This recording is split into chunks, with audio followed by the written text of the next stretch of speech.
फिर भजन संहिता 34 अध्याय उसके 8 पद पढ़ो गायत्री। परख कर देखो कि यहोवा कैसा भला है। ठीक है, ये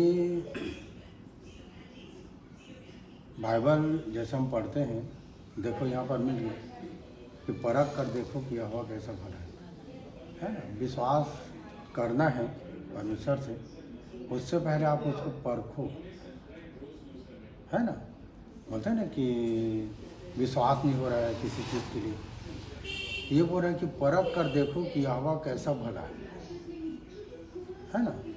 तो हमें अपने जीवन में परमेश्वर को परखना है। पर जब विश्वास आ गया, जब काम को देख लिए, समझ गया कि परमेश्वर हमारी सुनता है, परमेश्वर हमारी रक्षा करता है, परमेश्वर हमें हर एक कष्टों से बचा लेगा, हमारे पाप अपराध सब से छुटकारा भी देगा, ये सब जानने के बाद ही परखोगे तो तब गलत होगा। शुरुआती जब दौर होता है ना, तब एक परख सकते हो, है ना, कि मैं परमेश्वर के पास जाऊंगा तो मेरा क्या होगा, हाँ, परमेश्वर के साथ रहें हमारा क्या होगा। शुरुआती दौर में हो सकता है, पर अभी नहीं, क्योंकि अब तो आगे बढ़ गए ना। कब तक कब परखोगे? इजरायली लोग परमेश्वर को 10 बार उसको परख कर उसकी परीक्षा ले ली, 10 बार। ठीक है, मैं तो सोचता हूँ गायत्री कि अब अपने परमेश्वर को ना परखें, क्योंकि अब आप उसको जान गए, समझ गए कि वो क्या कर सकता है, अद्भुत काम कर सकता है, आपके सोच से परे काम कर सकते हैं, आश्चर्य कर्म कर सकता है वो हमारा परमेश्वर। ठीक है, तो यहाँ लिखा है कि परख कर देखो कि वह कैसा भला है। और आगे, क्या ही धन्य है वह पुरुष जो उसकी शरण लेता है। हाँ, क्या ही धन्य है वह पुरुष जो उसकी शरण लेता है। जो कोई उसकी शरण लेता है वह धन्य है। शरण करने से मतलब आप उसके सरेंडर में हो गए, उसके पास चले गए, अब उसके बाद आपको कोई ताकत नहीं हरा सकता, न संसार की ताकत, न और इधर उधर की ताकत। आप तो परमेश्वर के सरेंडर में हो गए ना, उसके अंदर हो गए, है ना। आप उसके शरण में चले गए। भाई जब उसके शरण में चले गए हो तो फिर आपको क्या परेशानी? तो कोई परेशानी नहीं। ठीक है, तो ये लिखा है कि परख कर देखो कि यहोवा कैसा भला है, और क्या ही धन्य वह पुरुष जो उसकी शरण लेता है। ठीक है, तब आगे क्या लिखा है? हे यहोवा के पवित्र लोगों, उसका भय मानो। हाँ, आप भय मानो। जब सच्चाई जान गए हो तो भय मानो।